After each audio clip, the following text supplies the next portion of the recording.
Queridos hermanos y hermanas, nuestra Iglesia Diocesana hoy se reúne para celebrar algo que es única celebración durante el año, que es la celebración de la misa crismal. Es un día en que en toda la diócesis se celebra una sola Eucaristía, una sola gran súplica que se eleva al Señor. Y en esta Eucaristía se reúne el obispo y todo el pueblo de Dios. El obispo con los sacerdotes, los diáconos y todo el pueblo de Dios. Es una celebración en la que nosotros expresamos esa unidad maravillosa que es un signo de credibilidad de la Iglesia. Una institución con tantos años y con una unidad tan preciosa es un milagro constante de la presencia del Señor en la Iglesia que nosotros tenemos que reconocer con humildad, que tenemos que valorar y tenemos que agradecer. La Iglesia tiene una unidad en la fe, tiene una unidad en el corazón, porque hay un amor que tratamos de ir viviendo, superando todo aquello que nos separa, todo aquello que excluye, todo aquello que divide, todo aquello que enfrenta negativamente. Esta presencia hoy aquí es un testimonio de que queremos caminar de esta forma y que queremos también testimoniar que la unidad se da en torno al altar de Jesucristo, donde Él entrega su vida y prolonga su encarnación a través de la Eucaristía. Yo quisiera con ustedes hoy meditar un momentito el Evangelio que acabamos de proclamar. Es un Evangelio que podríamos decir así, es la autopresentación de Jesús, la autoproclamación que Él hace de dos cosas, de su identidad y de su misión.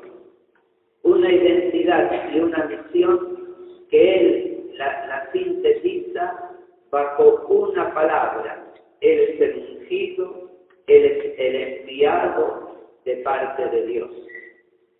La palabra ungido quiere decir que algo penetró profundamente en Él.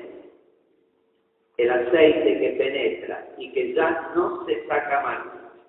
Entonces está indicando que hay algo tan profundo que forma parte de su mismo ser y que es lo que en Jesús también explica lo que Jesús dice y lo que Jesús hace. Jesús dice y hace lo que Él es. Ser, decir y hacer es la misma cosa en Jesús. Y Jesús hoy dice algo maravilloso, que vale para Jesús y que vale para la Iglesia de hoy. Jesús termina después de leer y de decir que el Espíritu de Dios lo ungió, Él lo penetró totalmente, hasta lo más profundo de su ser. Después de decir esto, y para qué lo penetró, para anunciar una buena noticia, para liberar a los cautivos, para abrir la vista a los ciegos y para proclamar el año de la gracia del Señor, Jesús termina diciendo: hoy se ha cumplido este pasaje de la Escritura que acaban de oír. ¿Por qué? Porque Jesús leía un pasaje del profeta Isaías. El profeta Isaías hacía una profecía, era una promesa, era solo figura de algo que tendría que acaecer, acontecer en la realidad. Y esto sucede, se realiza, se hace realmente realidad en Jesucristo. Entonces, en Jesucristo se realiza esa promesa. Fíjense que esta es la carta de presentación que tiene Lucas para presentar a Jesús, su autoproclamación, que también existe de alguna forma en los demás evangelios. En el Evangelio de Mateo, Jesús entra proclamándose como aquel que afirma la cercanía del reino, la cercanía del reino. En Marcos nos invita a darnos cuenta que se cumplió el tiempo. Cumplió el tiempo no quiere decir que se agotó la historia, sino que se está realizando algo que fue prometido. Algo que fue prometido hoy llega a su plenitud, llega a la persona de Cristo. Y entonces Él proclama la cercanía del reino e invita a convertirse y a creer en el Evangelio. Y en Juan, esta autoproclamación se da a través de un signo, de un gesto, en la boda de Caná, donde Jesús realmente da el vino de la alegría, ese vino que faltó durante todo el Antiguo Testamento, porque siempre hubo una alianza en el Antiguo Testamento que nunca llegó a consumarse, nunca llegó a completarse, nunca llegó a su plenitud, era solo promesa, era solo figura, faltaba siempre algo. Eso que faltaba hoy ya no falta más, es porque se realiza en Cristo. Por eso los discípulos entendieron que algo maravilloso pasaba en Caná de Galilea, aun cuando no entendieron todo. Y es por eso que para ellos, a través de ese gesto, Jesús manifestó su gloria y a partir de esos primeros discípulos creyeron en Él. Yo los invitaría casi a pensar en 3 momentos esta noche, de poner una mirada fuerte, llena de fe en Jesucristo y aceptar la autoconciencia que Él tiene de sí mismo, de su identidad, y aceptar la misión de Jesucristo.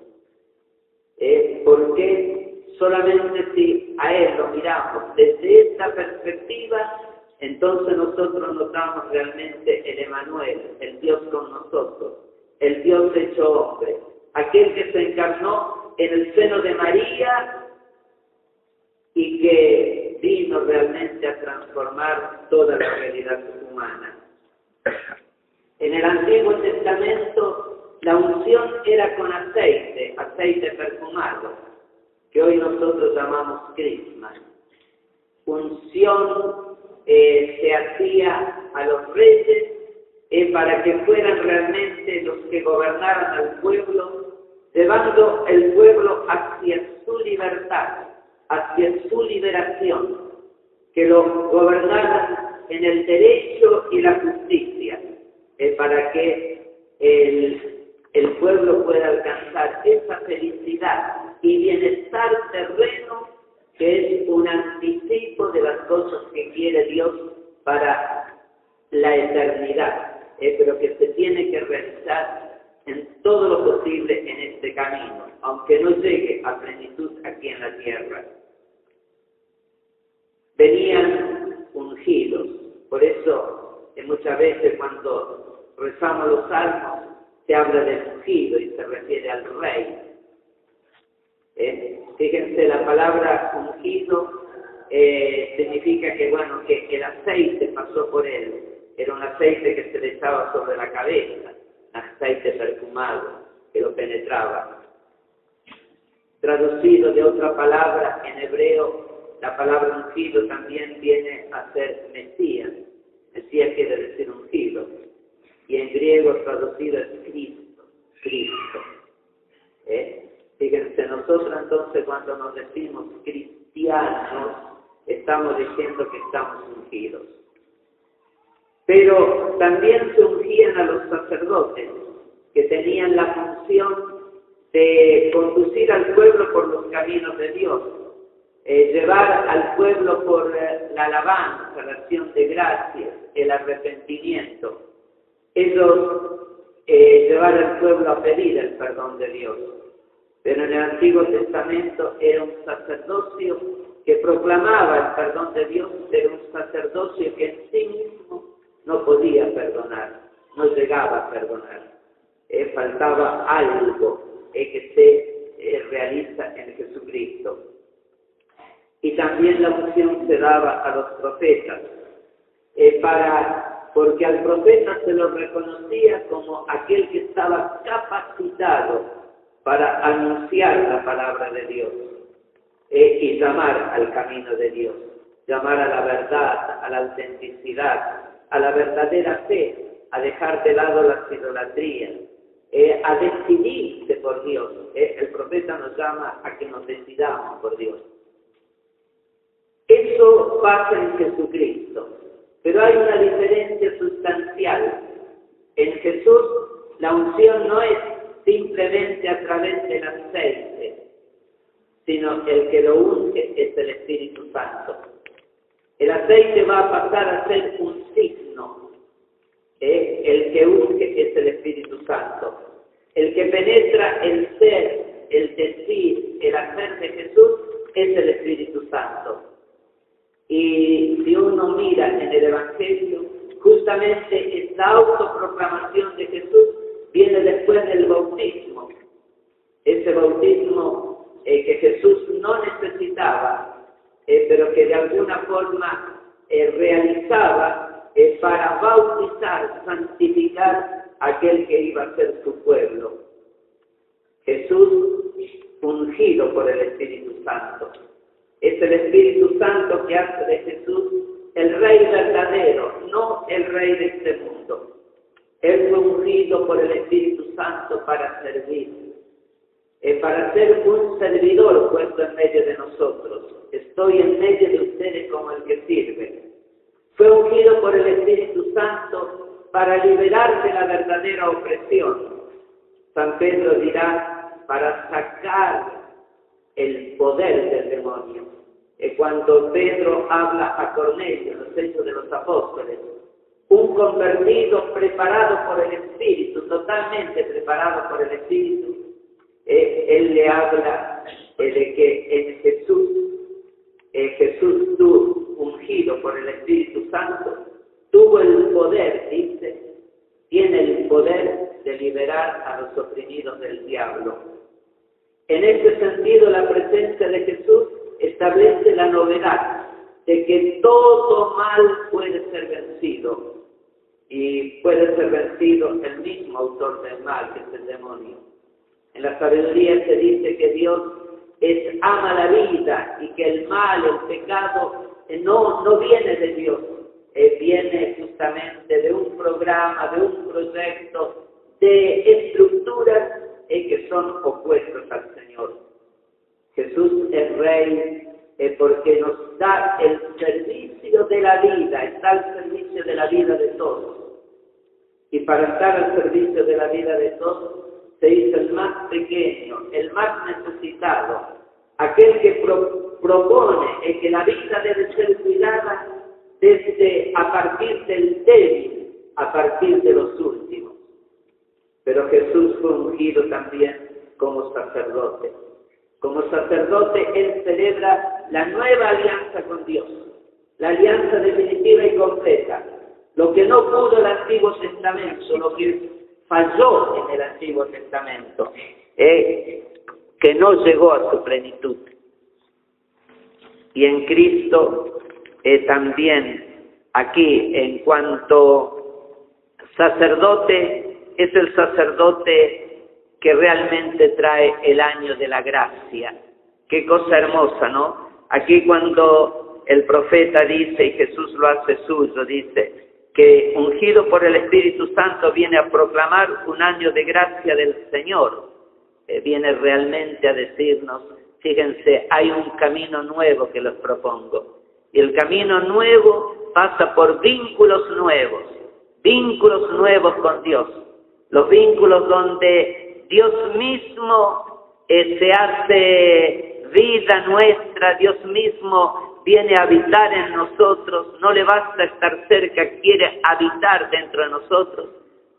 Dios mismo nos injerta a Él. En el bautismo nosotros realmente somos transformados, injertados en Cristo. Ahí el Evangelio de Juan, para significar todo esto, dice que Cristo es aquel que a través de su muerte quita el pecado del mundo. Y finalmente Jesús también es ungido como profeta. Profeta para anunciar la palabra. Y acá la novedad, Él no solo anuncia la palabra, Él es la palabra. Él es la palabra. Fíjense el cumplimiento total de lo que es el servicio profético. Él mismo es la palabra de Dios, la palabra de la verdad. Él es el que enseña con autoridad. Él es el que, la segunda lectura de hoy nos dice, el testigo fiel.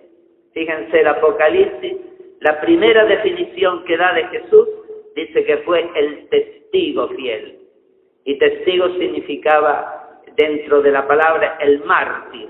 El testigo fiel y coherente es el que llega a ser fiel hasta las últimas consecuencias, hasta el derramamiento de su sangre. Nosotros tenemos que mirar a Jesús.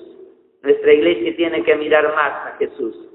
Porque de ahí arranca el segundo aspecto, esa mirada que yo les invito a hacer sobre la iglesia, sobre nosotros mismos. Nosotros también somos llamados a vivir ungidos por el Espíritu Santo. Si nuestra vida patina en un montón de cosas, es por nuestra debilidad, ¿verdad? Pero también es porque en nuestra debilidad, en nuestra pobreza, no sabemos realmente recurrir a la fuerza divina del Espíritu Santo en nosotros. No sabemos dejarnos guiar por Él.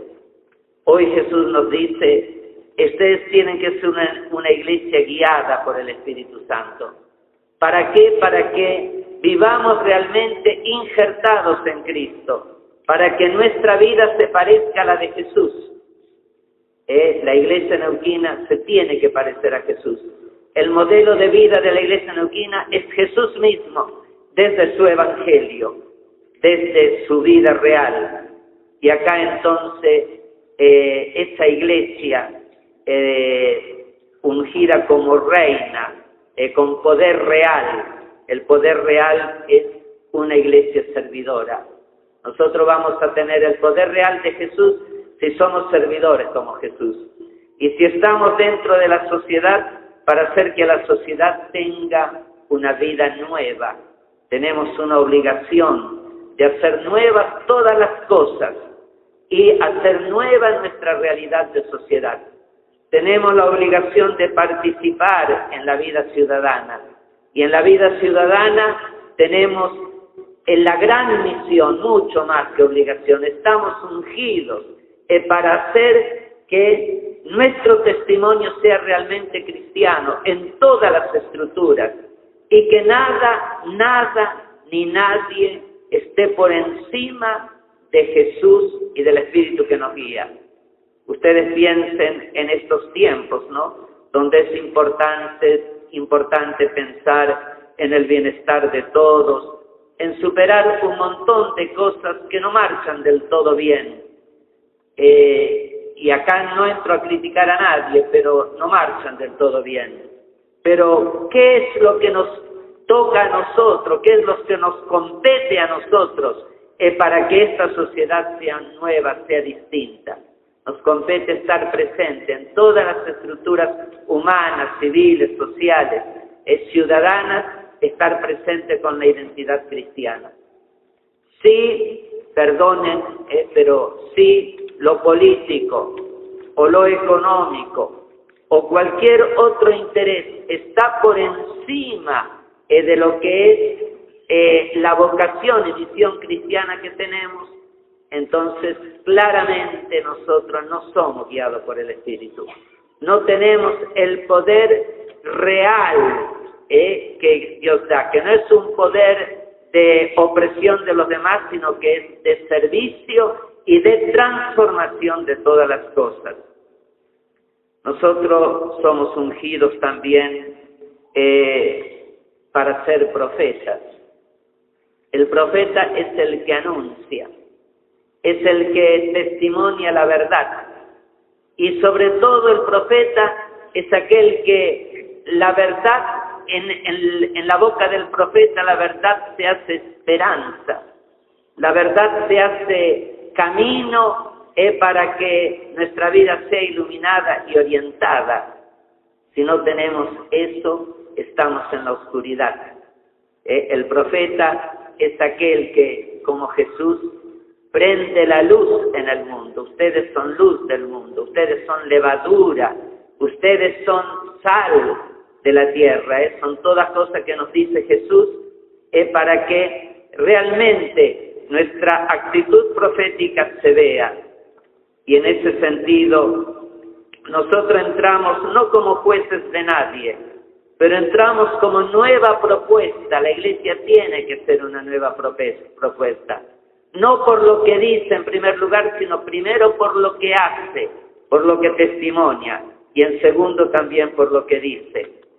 Tenemos que ser una iglesia que anuncia, una iglesia que sale, una iglesia que vive comprometida con la realidad que nos toca vivir y que hace presente el misterio de Jesús en todas las cosas. Es lo que nos pide también Francisco.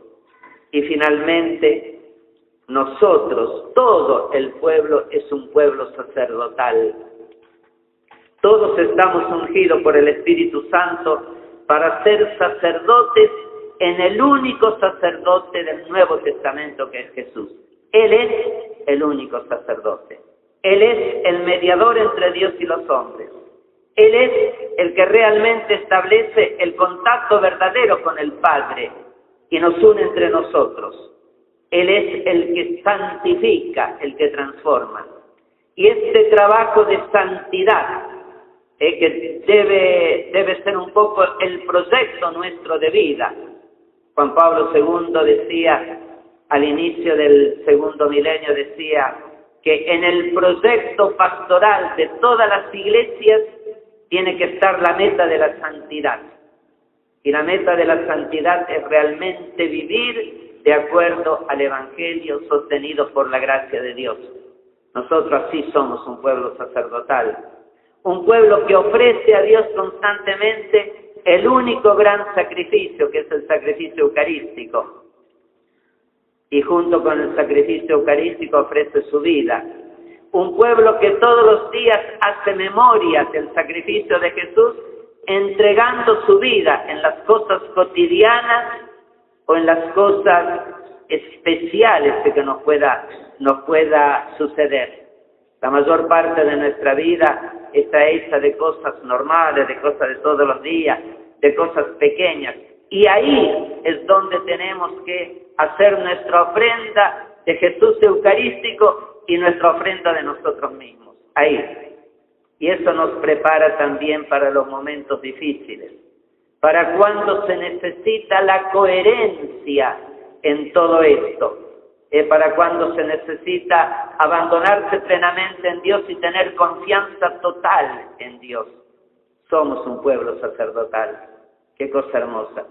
Somos una iglesia entonces, como pueblo sacerdotal, una iglesia samaritana, que hace todo lo posible para vendar las heridas que tiene el pueblo de hoy. ¿Cuántas heridas hay? Nosotros vemos solo las del cuerpo, se nos escapan las del alma. Pero a veces mirando los rostros uno dice, hoy ¿cuántas heridas en el alma de esta persona puede haber? Porque el rostro traduce lo que nos pasa adentro. Y este pueblo sacerdotal venda las heridas. Este pueblo sacerdotal es un pueblo samaritano también, que levanta al caído, que lo restablece en su dignidad. Este pueblo sacerdotal es un pueblo que se baja de sus cabalgaduras, que baja de el estatus, el creerse, el buscar ventajas. Es un pueblo que con la gracia de Dios quiere ser un pueblo humilde y generoso. Es la iglesia que tenemos que mirar, que tenemos que buscar. Mirar a Jesucristo, mirar a la iglesia. Y finalmente la última mirada es la mirada al ministerio sacerdotal. Ese sacerdocio que tenemos en común se realiza en una forma en una forma de servicio especial en el ministerio sacerdotal. Hay hombres llamados por Dios a ese servicio. Y hoy nosotros los tenemos aquí, frente a nosotros. Son hombres con nombre y apellido. Son hombres con su edad y su servicio. Algunos comienzan y otros están cargados de años. Hay detrás toda una perseverancia, un entregarse. Son hombres que han escuchado el llamado de Dios. ¿Por qué? Porque en algún momento aceptaron, por gracia de Dios también, que el Espíritu Santo los ungiera fuerte en el bautismo y la confirmación.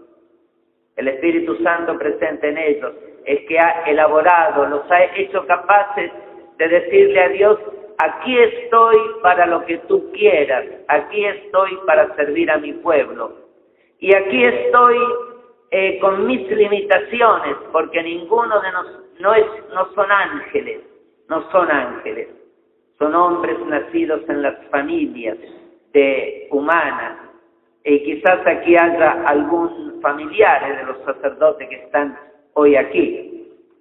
Son hombres que han recibido el llamado de Dios no por lo que ellos valían, sino por su disponibilidad a dejar que Dios actúe por medio de ellos. Por eso son ungidos, triplemente ungidos en el bautismo, ungidos en la confirmación y ungidos en la ordenación. Y esa unción de las manos es para obrar en nombre de Jesús y obrar en la persona de Cristo. Hay dos formas de obrar que tiene el sacerdote. En nombre de Jesús, cuando nos enseña, cuando hace tantas cosas. Pero hay un momento que es mucho más. La identidad y la misión de Él es obrar en la persona de Cristo. Es cuando consagra. Ahí tiene que decir: esto es mi cuerpo. Ahí tiene que decir: esta es mi sangre. Y con todo lo que supone decir eso, porque no es cuestión de representar un papel como si fuera un teatro. Es una realidad viva, tan viva que detrás de esas palabras el pan se hace cuerpo y presencia de Cristo, el vino se hace sangre y presencia de Cristo. Tan vivo que cuando dice: hagan esto en conmemoración mía, lo primero que se dice el sacerdote: esta conmemoración la debo hacer en mi vida. Yo tengo que ser el testigo fiel hasta el derramamiento de sangre, si un día Dios me lo pide. El testigo fiel. Yo debo ser dentro de la comunidad de alguna forma imagen del primer resucitado, que es Jesús. Pero obran en persona de Cristo cuando levantan la mano y dicen: hijo mío, tus pecados están perdonados, yo te absuelvo. Ahí está obrando en la persona de Jesús. Es Jesús que obra a través del sacerdote. ¿Y por qué esto?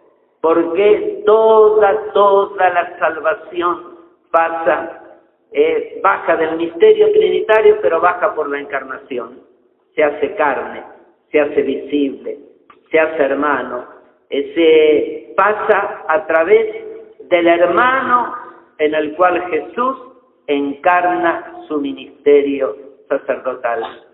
Y fíjense, el sacerdote de hoy puede hacer algo que nunca pudo hacer el sacerdote del Antiguo Testamento. Nunca pudo decir: yo te perdono. Nunca. Tanto es verdad que cuando oyeron por primera vez a Jesús decir: tus pecados te son perdonados, dijeron: este blasfema. Porque no vieron al Dios encarnado, vieron simplemente a uno más entre ellos. Y sin embargo, la persona que en ese momento sentía el perdón de Dios, reconocía, dentro de la nebulosa del misterio, reconocía que realmente le llegaba eso. Y eso es lo que pasa en nuestra vida. Hermanos, Y podemos decir más cosas del sacerdote. Hoy la liturgia dice, es un ungido. Tiene que ser reflejo de Cristo, obra en la persona de Cristo. Debe ser el testigo del amor de Cristo. Que su caridad sea semejante a la del buen pastor, que sea un testigo fiel. Son todas cosas que hoy se dirán dentro de las oraciones para el sacerdote. Y acá, hermanos y hermanas, nosotros tenemos que querer a nuestros sacerdotes. Quererlos de corazón, porque si no lo queremos, desperdiciamos realmente un don de Dios.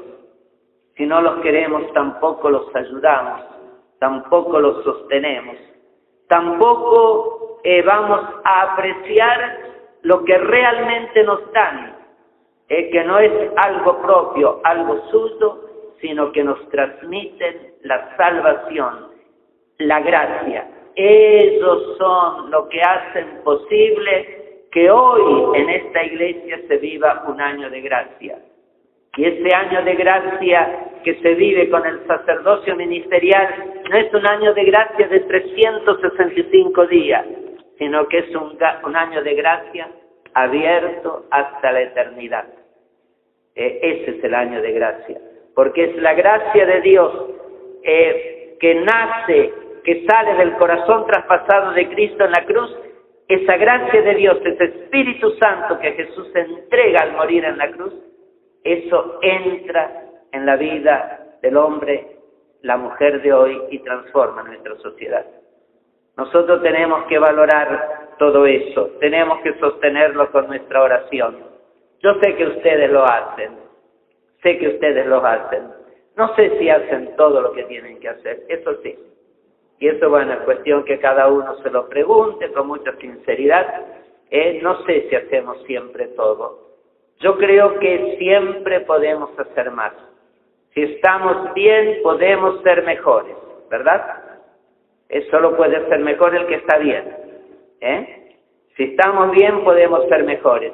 Y quizás en esta misa crismal, ese también va a ser una de las cosas que nosotros nos tenemos que plantear. Luego ustedes participarán de lo que es la renovación de la promesa sacerdotal. Es una renovación que implica una donación, implica como María decirle a Dios, hacé de mí lo que quieras, porque es mucho más que un momento de la vida, implica toda la vida, implica también cómo uno abre su mente a Dios, cómo uno le da los pensamientos a Dios, cómo uno le da el corazón a Dios, cómo uno le da sus horarios a Dios. Es un planteo para los sacerdotes. El horario a Dios se lo damos dándolo al hermano. Cómo uno atiende las necesidades del pueblo de Dios, sobre todo de los más débiles, de los más pobres, porque desde ahí es donde comienza la evangelización. Hermanos y hermanas, muchas más cosas podemos decir. Yo les agradezco y los felicito que hayan venido. Esta es una misa donde en la catedral no debería caber un alfiler. ¿Está? Ténganlo presente para el año que viene y para animar a otros también, ¿Por qué? Porque es algo especial, es una gracia especial.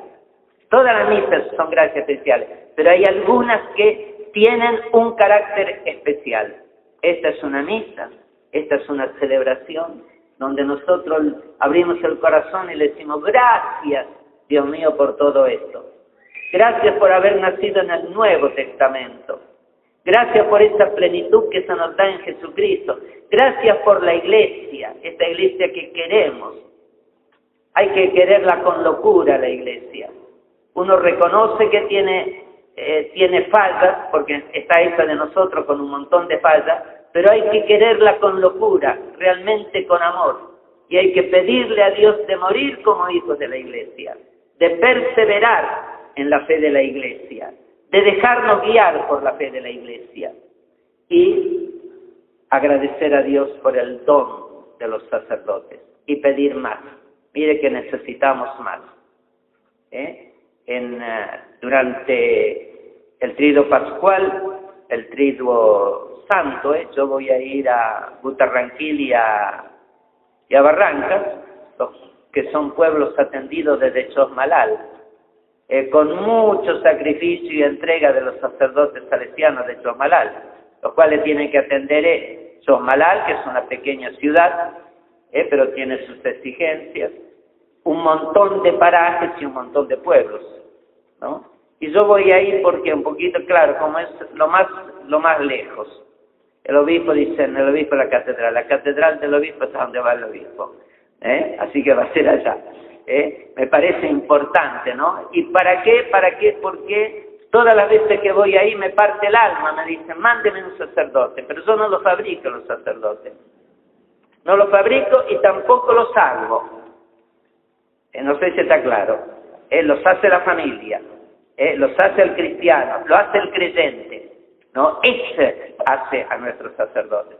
Así que bueno, hermanos, gocemos de todo esto y aceptemos el desafío que nos plantea una misa crismal, porque es una misa para salir distintos, con la gracia de Dios. Y yo le agradezco a ustedes por la paciencia que siempre me tienen. Bueno, ahora sí vamos a vivir algo hermoso, donde también los diáconos van a renovar sus promesas. Ellos son imagen de una iglesia servidora. No son sacerdotes, no forman parte de la parte sacerdotal del orden, pero sí son imagen de una iglesia servidora. Y le están diciendo a los de abajo, todo el pueblo de Dios, hay que ser servidores, y le están diciendo al sacerdote y al obispo, no te olvides que sos sacerdote y sos obispo, pero en la clave del servicio.